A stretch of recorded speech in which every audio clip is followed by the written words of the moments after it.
तो आज हम स्टार्ट करने वाले हैं पीपीएस का लास्ट यूनिट जो कि है हमारा फाइल मैनेजमेंट। और ये शायद से लास्ट सेकंड वीडियो ही होगा हमारे प्लेलिस्ट का, क्योंकि इसके बाद के वीडियो में तो आई थिंक सो कि ये पूरा पीपीएस हमारा ख़त्म हो जाएगा। आई होप कि ये जो पीपीएस के सारे वीडियोस है वो आपको पसंद आए। अगर पसंद आए ना तो यार लाइक कर देना, शेयर कर देना और सब्सक्राइब भी कर देना। चलिए तो फिर स्टार्ट करते हैं।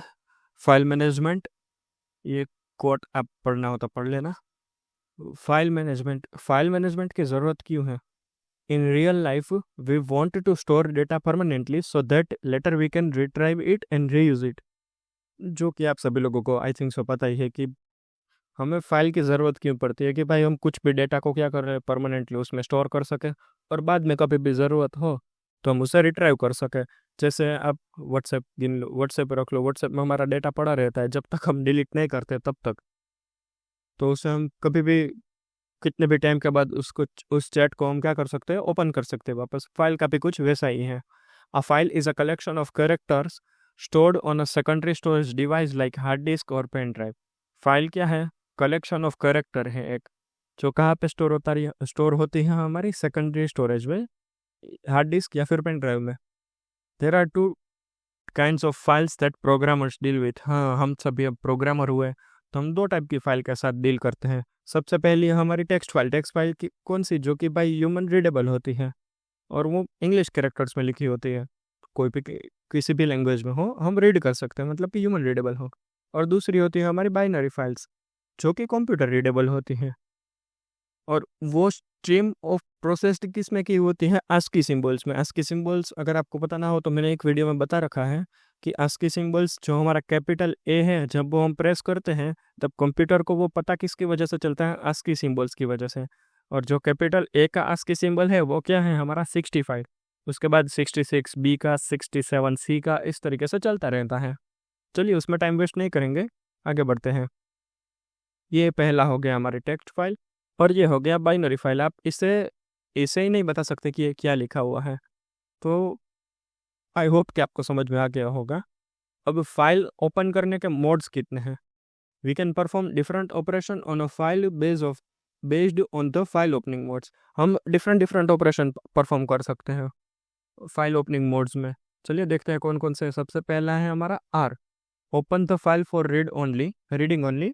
If it exists, then the file is open with current contents, otherwise an error occurs। अगर हाँ भाई हमें सिर्फ फाइल को रीड करना हो तो हम क्या करेंगे?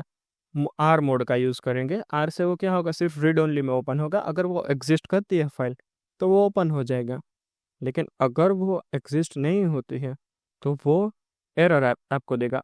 इस तरीके से हमारे पास है डब्ल्यू मोड क्या करता है? फाइल सिर्फ राइट ओनली के लिए हम यूज़ कर सकते हैं। A file with specific name is created if file does not exist. The content are deleted if the file already exist. अगर फाइल नहीं होगी तो हमें कुछ मिलेगा भी नहीं, तो हम राइट किस में करेंगे? उसके बाद a, open the file for appending data to it. Append का मीनिंग क्या हुआ? कि हमें डेटा ऐड करना है लास्ट में, तो उसे हम अपेंड बोलते हैं। The file is open with the current content safe. A file with specific name is created if the file does not exist. अगर उस नाम की कोई फाइल एग्जिस्ट नहीं कर दी होगी तो वो क्या करेगा कि एक नई फाइल क्रिएट करेगा और उसके स्टार्टिंग में ही आपको अपेंड करने देगा, क्योंकि उसका स्टार्टिंग और एंडिंग पॉइंट दोनों एक ही होगा अगर फाइल एग्जिस्ट नहीं करती है तो। उसके बाद है r plus, the existing file is open to the beginning for both reading and writing. अब आर प्लस क्या करता है कि फाइल ओपन होगी कहाँ से? स्टार्टिंग से। अब उसमें हम क्या कर सकते हैं? रीड भी कर सकते हैं या फिर राइट ऑपरेशन भी परफॉर्म कर सकते हैं। और उसके बाद है हमारे पास डब्ल्यू प्लस क्या है? Same as W except both for reading and writing. W की तरह ही है रीडिंग और राइटिंग के लिए भी, ये भी। उसके बाद है a plus, same as a except both for reading and writing. ये दोनों सेम ही हुए मोस्टली तो। Note, the main difference is W plus truncate the file to zero length if it exists, or create a new file if it doesn't, while R plus neither deletes the content nor create a new file if it doesn't exist। मैं ये पढ़ रहा हूँ अगर आपको पता ना हो तो, ठीक है। अब फाइल हैंडलिंग के कुछ फंक्शंस देखते हैं कि भाई फाइल हम किस तरीके से हैंडल कर सकते हैं। Basically file operation perform on a file are opening, reading, writing, closing a file. Functions आप सभी लोगों को पता ही है, या हम फाइल को ओपन करेंगे, या उसे क्लोज करेंगे, या उस पर कुछ लिखेंगे, या कुछ पढ़ेंगे। चलिए देखते हैं, उसमें भी कई सारे हैं। F P is equals to F open. F open bracket में क्या है हमारा फाइल नेम, और उसके बाद मोड। मोड मतलब कि हमें रीड में चाहिए, राइट में चाहिए, वो। This statement open the file and assign an identifier to the file type pointer F P. अब आप लोगों को पता ना हो तो मैं बता दूं, stdio.h है, उसमें हमारी एक ये फाइल करके भी टाइप है पॉइंटर में, जो एफ पी फाइल करके एक पॉइंटर टाइप है। अगर आपको पता ना हो तो वो एग्जाम्पल में देखते हैं। एग्जाम्पल में एफ पी ये हमारा फाइल पॉइंटर हो जाएगा, is equals to F open, यानी कि हम क्या कर रहे हैं, फाइल को ओपन कर रहे हैं। उसके बाद यहाँ पे हम क्या देंगे, फाइल का नेम देंगे, जो भी हमारी फाइल हमें ओपन करनी हो वो। और उसके बाद क्या करेंगे, हम सिर्फ रीड करेंगे। यहाँ पे हमने मोड में क्या दिया है, रीड ऑपरेशन। हम राइट भी कर सकते हैं या फिर अपेंड भी कर सकते हैं लास्ट में कुछ। उसके बाद है एफ क्लोज, यानी कि क्लोज अ फाइल। उसके बाद क्या है, file pointer and release the pointer को क्या कर देगा, रिलीज कर देगा। एग्जाम्पल में एफ क्लोज एफ पी, सिर्फ इतना ही लिखना है, बस, उससे ज़्यादा नहीं है। उसके बाद है F print F, F print F P, उसके बाद कंट्रोल स्ट्रिंग, उसके बाद list. Here fp is a file pointer associated with a file. The control string contain item to be printed. The list में includes variables, constant और string. अब f printf क्या काम करेगा कि जो भी फाइल में डेटा है उसे वो क्या करेगा, एक तरीके से प्रिंट करके देगा।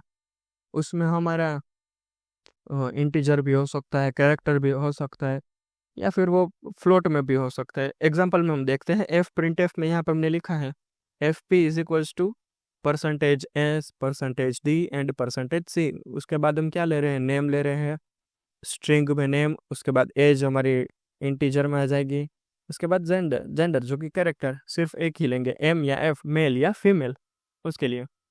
और थोड़े फंक्शंस हैं, देखते हैं।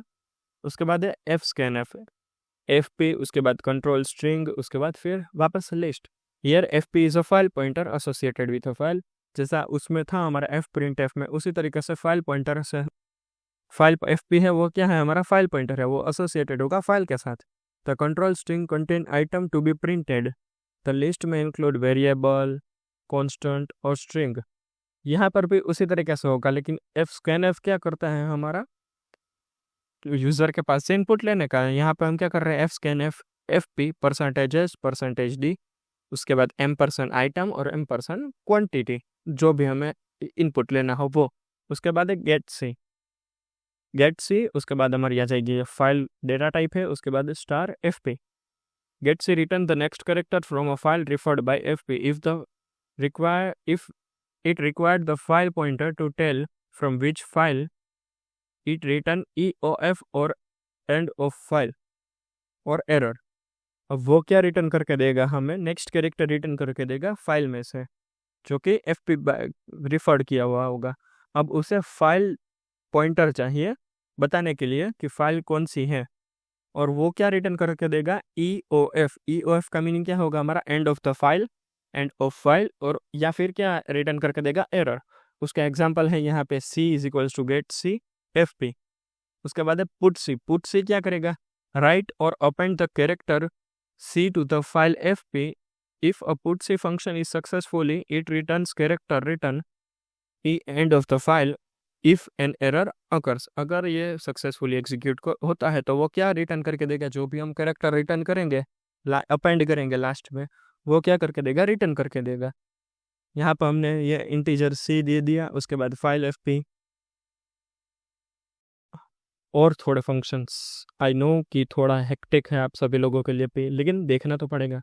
उसके बाद है इंटीजर गेट W, उसके बाद क्या है हमारा फाइल और स्टार p वेरिएबल, मतलब कि pointer variable. Get W reads an integer value from file pointer fp and returns an integer. वो क्या करके देगा, इंटीजर को रिटर्न करके दे देगा। वो फाइल में से इंटीजर वैल्यू को क्या करेगा, रीड करेगा और उसे रिटर्न करके देगा हमें। एग्जाम्पल आप देख सकते हो, i is equals to get W fp। उसके बाद है put W, integer file F P, put W writes an integer value read from terminal and are return to the file using F P. अब get W क्या कर रहा था, वहाँ से रीड करके हमें दे रहा था, तो पुट डब्ल्यू क्या करेगा, उसे राइट करके देगा, रिटर्न नहीं राइट। रिटर्न और राइट में आपको आई होप कि पता है कि क्या है। उसके बाद है हमारा EOF, end of the file. EOF is an integer defined in stdio.h। Example क्या है, वाइल CH यानी कि character is not equals to EOF, जब तक ये नहीं होता तब यह क्या करेगा, ये रन करेगा। तो बस अभी के लिए इतना ही रखते हैं। आई होप कि आप सभी लोगों को समझ में आया हो। अगर ना समझ में आए तो डिस्क्रिप्शन बॉक्स में मैं अपना व्हाट्सएप नंबर दे दूंगा, आप मुझे कभी भी मैसेज कर सकते हो। तो बस आज के वीडियो के लिए इतना ही, मिलते हैं नेक्स्ट वीडियो में, तब तक के लिए बाय बाय।